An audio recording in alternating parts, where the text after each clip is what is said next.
Okay, Yeah. perfect. So, thanks for joining us, everyone. I'm Laura from Digital Commerce Global, and we're celebrating a really exciting milestone, and it's we're launching an eB2B benchmark.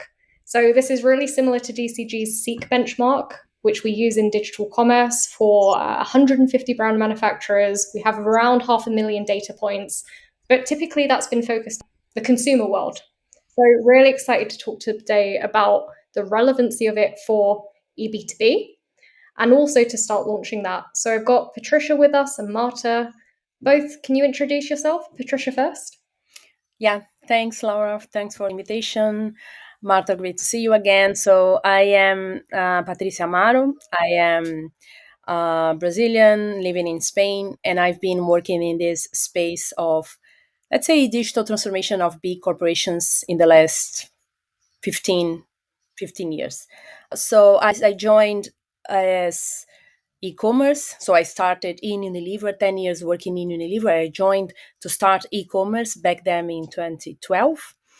And then in around 2015, I had the idea of building EB2B. And that's when I got in love about it. So I spent 10 years in Unilever Brazil, then expanded to Latin America and then Spain. After that, I moved to Reckitt as a global general manager for EB2B.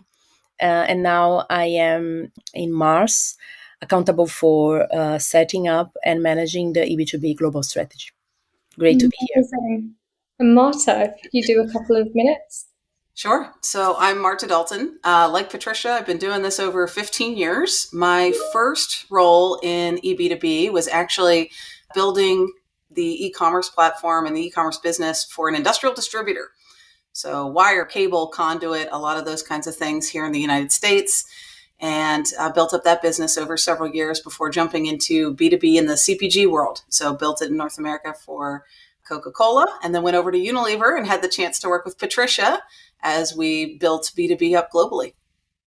Amazing. So, pretty clear we have some experts in the room and more time in digital commerce than I have been alive. So I don't think anyone will disagree that we have the people in the room. So, I guess, team, based on your experience, really tell me about eB2B. What's different? What's changing? What's new? Why should people care? We should start. I can start. So, well, I think it's the way I see it is it's a natural evolution, like everything is going digital. And if we think about what did happen in the story of how do we do business, we started by the consumers going digital, and then we say, okay, we have to do digital marketing. And then we had, oh, but the shopper is also going digital. And then we had e-commerce. And of course, we also need to think about, yeah, but actually the who to market is also going digital. What it means that you have independent retailers, you have traditional trade, you have medium business, medium retailers, convenience stores, you have big customers, you have hotels, big corporations, and big deals. They are also doing digital. They are doing business online. So the way I see B2B is quite natural. As everything is going digital, it's also important for us to understand how do we leverage the e-commerce and the technology to improve the way we sell, the way we build our go-to-market, independent of to whom we are selling. Amazing. Marta, do you agree? Do you have a different take? No, I do agree. I think that it's what's changing everything. Over the time that Patricia and I have been doing this, it started off with, well, internet, right? So people are buying online. So let's follow that consumer behavior into the B2B world. And then it was mobile. And now the buzzword for everybody is AI. B2B generally follows B2C. But I think that what eB2B is always chasing the more connected relationships, because you think of the traditional B2B relationship and it's a salesperson coming to your place of business. They know your name, they know your kids and your spouse, and you've had this long relationship over time. And so how do you replicate what is this wonderful offline human experience in an online world? And so it has to have almost more personalization and more heart, I think, than consumer interactions need to. So recently, I think that AI, of course, has been very popular, but how do you balance digital with the human has always been one of the key challenges. And I think in the past couple of years, making sure that you're using this digital tool to enhance what your humans are doing has been the most important. And I'm excited to see how people are going to use large language models and new personalization to help keep these authentic relationships going and grow them using the same amount of humans. And so really taking that human experience and then just amplifying it across the platform. Yeah, and I think just to add something, because I think this is fundamental, and that's like, of course, with all these years, like doing EB2B platforms, we could exactly see this change happening. And of course, because it's a new channel, it's a lot of experimentation. So the opportunity and the challenge is that it is still brand new. So there's no too much references for you to follow, but it's also an opportunity to the ones who pioneered because they know, because they've done. So while Martha was speaking, it was just a flashback in my mind because when we built the first platform in Unilever, and Martha was part of that, we had the idea of, oh, great, let's build a platform and let's sell to the retailer, right? So let's sell to the retailer, let's invite the distributor to come and be part of that. But everything when we were designing was about direct connection with the independent retailer, right? And then the other company, when I moved to Reckitt, and we were also doing some, and of course, like along the process, we said, okay, but we have the sales hub, we have some human elements that they need, and they are an important part of that. So we built it, focused on the retailer, looking at this almost as a consumer, but with some specific needs, but very close to consumer. And then, but we had like the sales hub as an important actor, right? As an important player in the system. The difference when I built something very similar, like, I don't know what, like 5, 6 years ahead, was that we didn't look at, we want to talk to the retailer and have the sales hub as an important actor, but we actually built it looking at two main targets. So the sales hub and the human element was as important as the retailer. So what we saw, and it was like massively more positive. When we really looked at what is the sales hub need, how do we digitize them, and what does the retailer need, how do we digitize it, and how do we apply e-commerce to them. So what Martha just said is, I would say, one of the core elements of a successful EB2B strategy, and what really is like improving in the channel. It's Yeah. really about something that is an integrated and a systemic view of the who to market, and how can e-commerce technology, AI, how can it leverage more than thinking about isolated channels. Yeah, I think that's really interesting. I feel like we've got to kind of the crux of the difference between consumer and EB2B there in that personalized touch, in that connection with the retailers. So I think that's really cool. Patricia, you did say one thing that got my brain moving, and it was, well, this is what like the leaders are doing and people who are at the forefront of EB2B. And I think that's something the benchmark will help us uncover. So what we're trying to do is give more visibility in terms of, well, what does good look like? It's a target S&T who partnered with us to build this benchmark, asked us to look for, like, what does it mean to be at the forefront and who is doing it well? From your experience, like, what are the best people doing today? Well, I think there are companies who pioneered in this, like, for example, Unilever, I think Coke, ABI, like ABI, Bev. So definitely Heineken, like they are companies who pioneered in this space, definitely. But I still think is early stage, right? Because I think if we look at, not for them necessarily, but like if we look at the industry, like if we look at other categories, like I think we are just like scratching the surface in terms of what EB2B could do to transform the business, and the opportunity of having, and I think the benchmark would help us.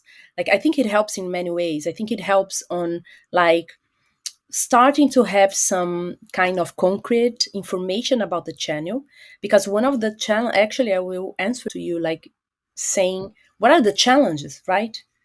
And the challenges that people like me and like Martha always face is that people don't see it, people don't understand what is it. And it's very easy to understand what is e-commerce because everybody buys in Amazon, right? So when you talk about, oh, like actually the independent retailer, the convenience stores, they are buying with WhatsApp, right? They are talking to the sales via WhatsApp. So there's a lot of invisible digitization, invisible for the industry. So this is part of the difficulty. Like people don't understand what it is. They don't understand this systemic and integrated view. And it doesn't appear in the reports, right? Because a lot of this digitization, a lot of this EB2B impact, they are being reported together with the distributor sales. Like, for example, when a distributor have their e-commerce, we call it EB2B, right? But we don't see automatically reported as an EB2B. We see it as a distributor sales. So I think not having the reports, not having clear definitions in the market about it really makes it more challenging. So I think a benchmark helps to say, oh, great, so that's what we are talking about. That's what other companies are doing. And I think this is really to bring some structure and visibility. I think it's a good starting point to move the needle. I could not love Patricia's point about education more because everybody thinks that they already know what e-commerce is, right? I buy at Tesco, I buy at Amazon, I buy at Carrefour. I know how e-commerce works. If you've been on the consumer side, you think, okay, well, I know all the components of e-commerce, but B2B is not the same animal. So there's complexity from the pricing standpoint, storing multiple prices, customer specific products. Not everybody even sees the same catalog. Not all the payments work out the same way because you could be buying on terms. Then you think about the delivery model. If you're DSD, like we were at Coca-Cola, then you have to adhere to very specific delivery windows, which doesn't exist in the consumer world. So trying to get people to understand that there's a whole iceberg of B2B where the top of it, sure, it looks a lot like consumer e-commerce, but there's this whole piece under the ocean that is very different and requires a lot more complexity, whether it's in the systems or it's the processes and the people. And so trying to get people to understand that, yes, you can take consumer information. And Patricia and I have talked to lots of consumer brands out there, and we've gone to consumer conferences, and certainly that helps. But getting something that's meant for B2B has been really challenging. Even in the past 10 years, I've seen some conferences pop up, and that's great. But to Patricia's point, there's a very small top of the pyramid that is doing this extremely well and are very advanced. And then there's so many more as you go down the pyramid that are good at it. They're becoming more experienced. And then there's a lot who are still even new to it now. So how do we understand where all of these individuals are? And if I'm an advanced company, who's chasing me? What do the benchmarks look like for even those who are coming up? These are the people I have to worry about. And if you are newer or maybe only moderately experienced, it's going to be harder to get that feedback. Patricia and I are lucky. We know a lot of people. We've been doing this a long time. We can call people up and say, hey, how are you doing it at your company? But not everybody has that opportunity. So if you can't just phone a friend in your network, how do you get that kind of feedback? And this benchmark is going to be the way to do that. Yeah. I think it's a good way to make the invisible visible, right? Because I remember when I moved to Spain and I started talking to people about the importance of using the opportunity of using EB2B to improve our distribution, right?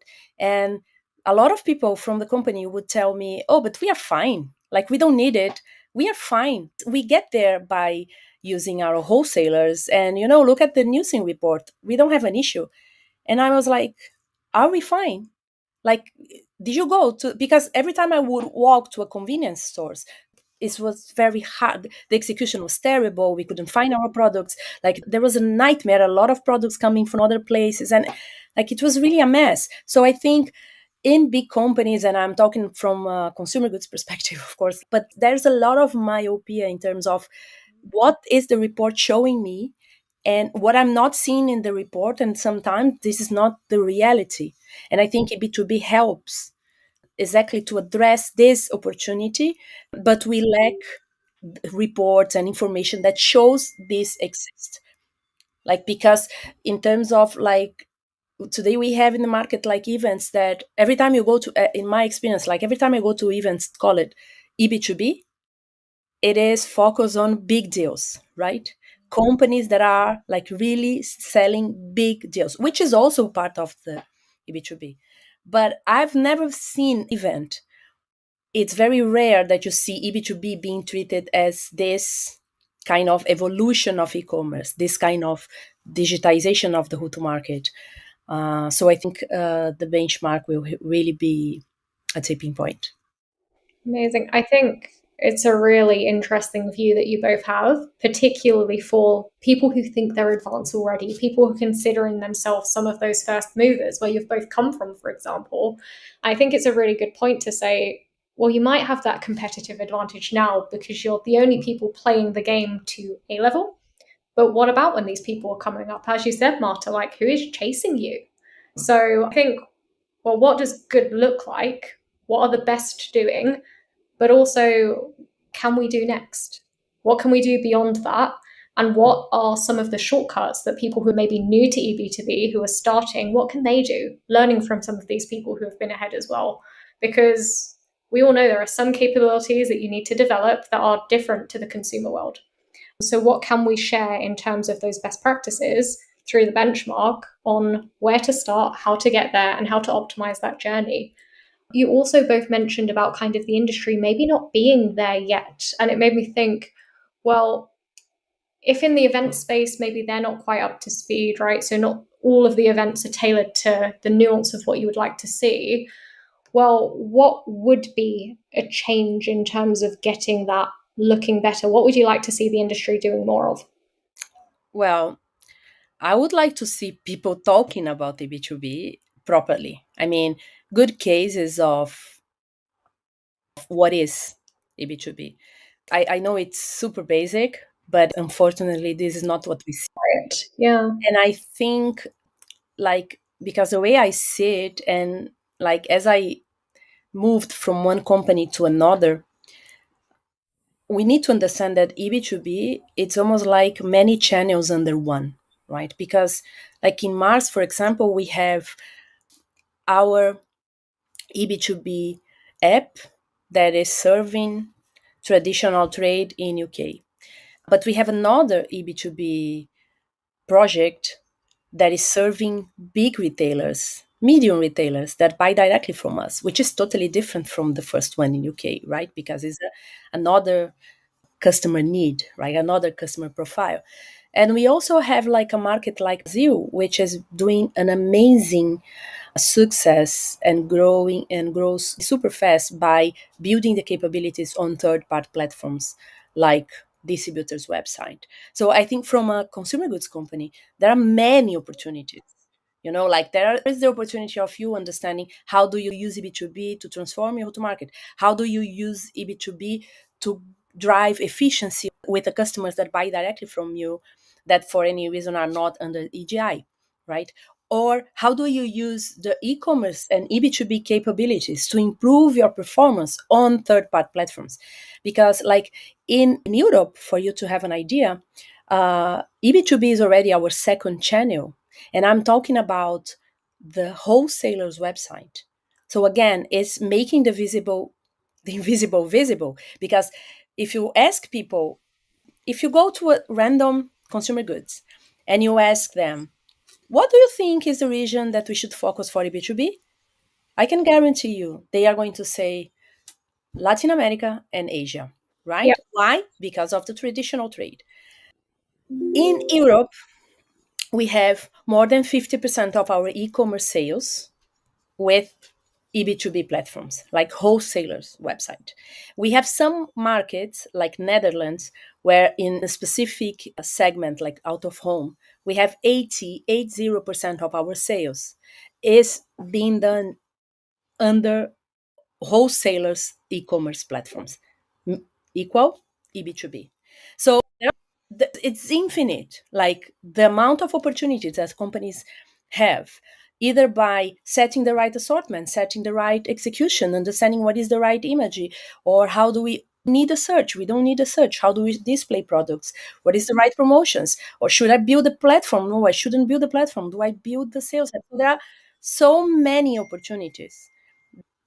That's the gap that I see, So I would like to see like events where people start talking about EB2B and the different models on EB2B and the different value drivers that you can get and how EB2B can help you to either reach new stores or increase your profitability or drive efficiency or whatever. Like, I think we really are so far away from that. Like, we don't see it. And when we see, we see amazing cases. Like we have Bees as an amazing case, which is an amazing case.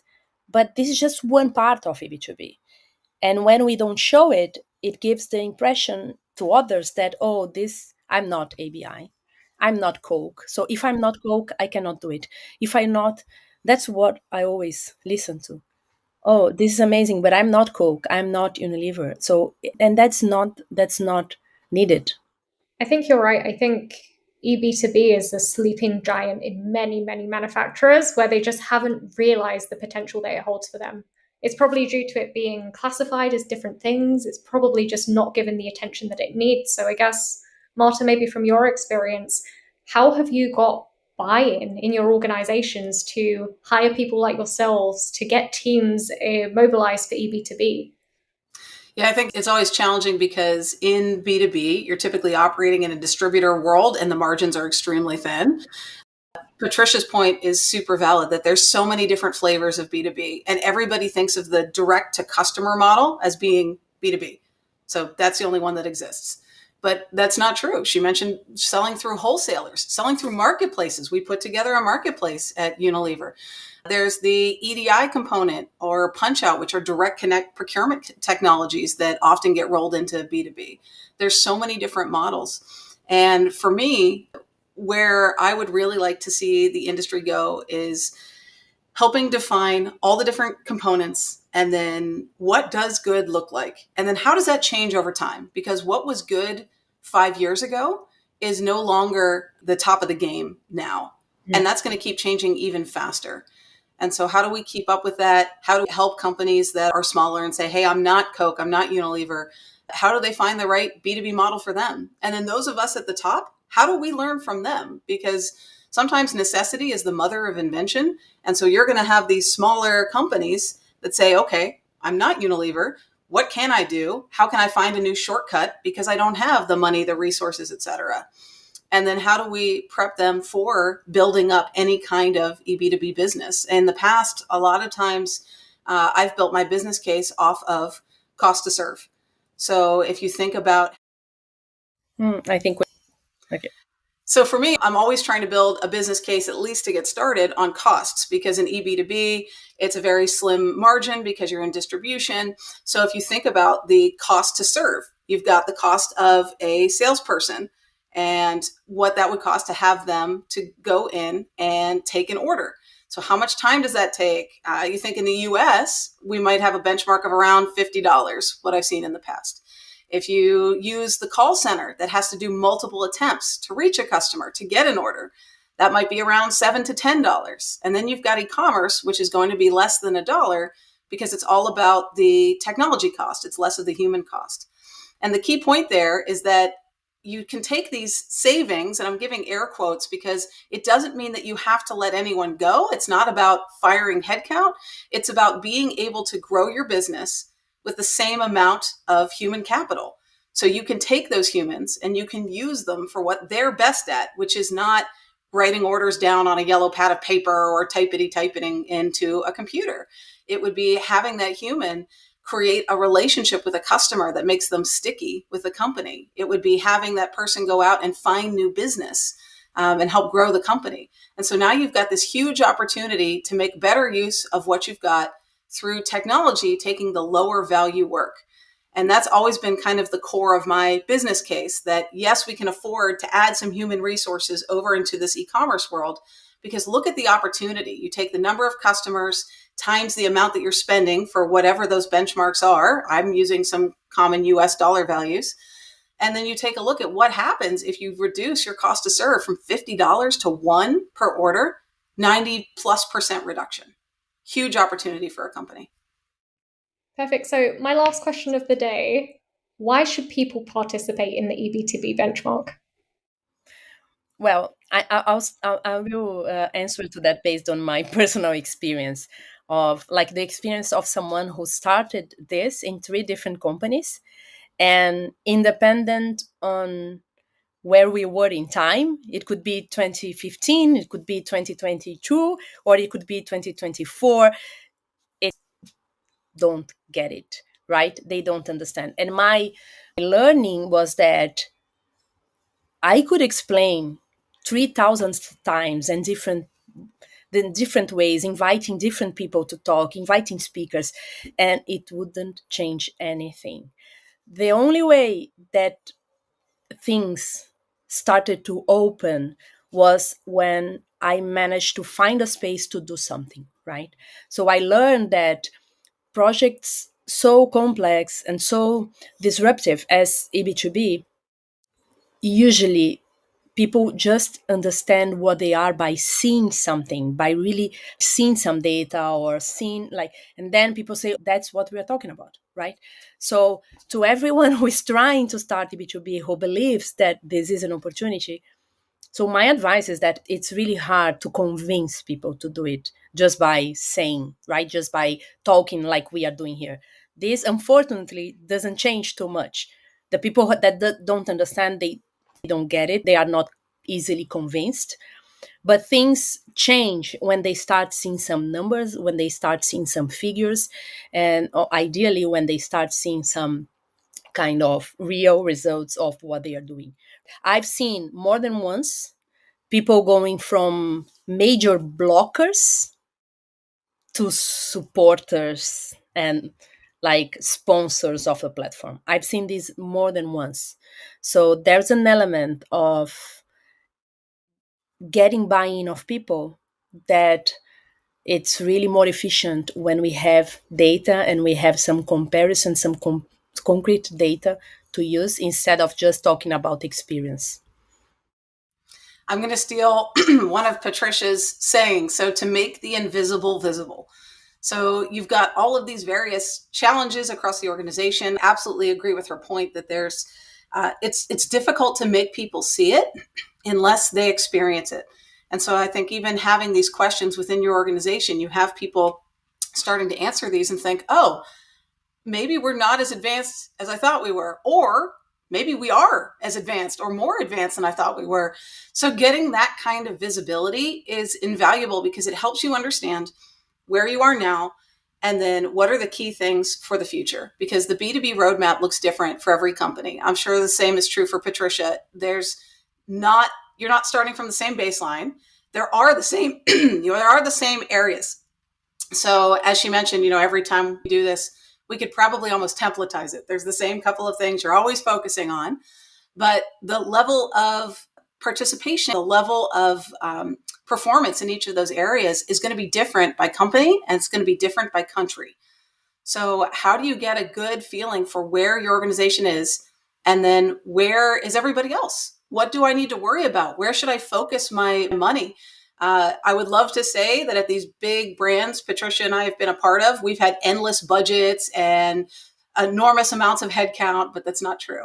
So I'm sure it's not true for anybody else. So how do you make the best case? Where do you decide to put your money and your time to make the best impact in as short a time as possible?